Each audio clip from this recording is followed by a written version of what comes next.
Hi hello வணக்கம் எல்லாருக்கும். வாங்க இன்றைக்கி வெள்ளிக்கிழமை எங்களோட வீட்டில் என்ன சமையல் சாப்பாடுன்ட்டு பார்ப்போம். அதோடு இன்றைக்கி அம்மா இல்லாத ஆக்களுக்கு விரதம் தானே. அப்போ அத்தை மாமா வீட்டை விரதம் விடிய வேலைக்கு எழும்பி வீடு வாசல் எல்லாம் துப்புரவாக்கிட்டு முழுகிட்டு சமைக்க தொடங்கிட்டோம்.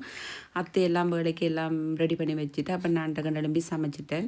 2 பேரும் சேர்ந்து தான் செய்தாங்க. அத்தை இந்த மரக்கறிகள் வெட்டி வச்சு பொறிச்சு வச்சதால் கொஞ்சம் ஈஸியாக இருந்தது. அப்போ டக்குன்னு எல்லாம் சமைச்சாச்சு.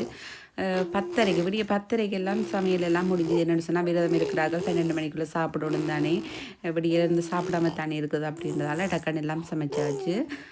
அப்படி எல்லாத்தையும் ரெடி பண்ணி எடுத்து வச்சாச்சு. வாங்க என்னென்ன கறி என்று பார்ப்போம். வெள்ளை சோறு போட்டது, குத்தரிசி சோறு, கடலையும் கத்தரிக்காயும் போட்டு ஒரு பிரட்டல், பருப்பு பால் கறி, மரவள்ளிக்கிழங்கும் பூசணிக்காயும் போட்டு ஒரு பால் கறி, பைத்தங்காயும் உருளைக்கிழங்கும் போட்டு பால் கறி, பீட்ரூட் வர கரட் சம்பல், அப்பளம் மிளகாய் பொரியல், அதோடு கொஞ்சம் பாவக்காய் இருந்தது, அதையும் பொறிச்சு நாங்கள் இவ்வளோ தான் நிறைய சமையல் சாப்பாடு. சரி சமைச்சு ஒருக்கா சாப்பிடுவோன்னு பார்த்தா சமைக்க மட்டும் என்ற பிள்ளை சும்மா இருப்பான். சாப்பாட்டுக்கு ஹை வைச்ச அப்புறம் தான் அட தொடங்கிடுவான்.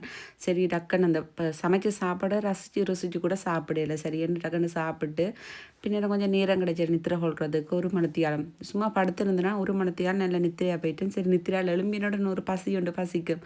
அதுக்கு அந்த மரக்கறி சாப்பாடு நித்திரை கொண்டுட்டு எழும்பி சாப்பிட நல்லா இருக்கும். திரும்ப ஒரு கொஞ்சமாக போட்டு சாப்பிட்டேன். இப்படித்தான் இன்றைய பொழுது எங்களுக்கு போனது.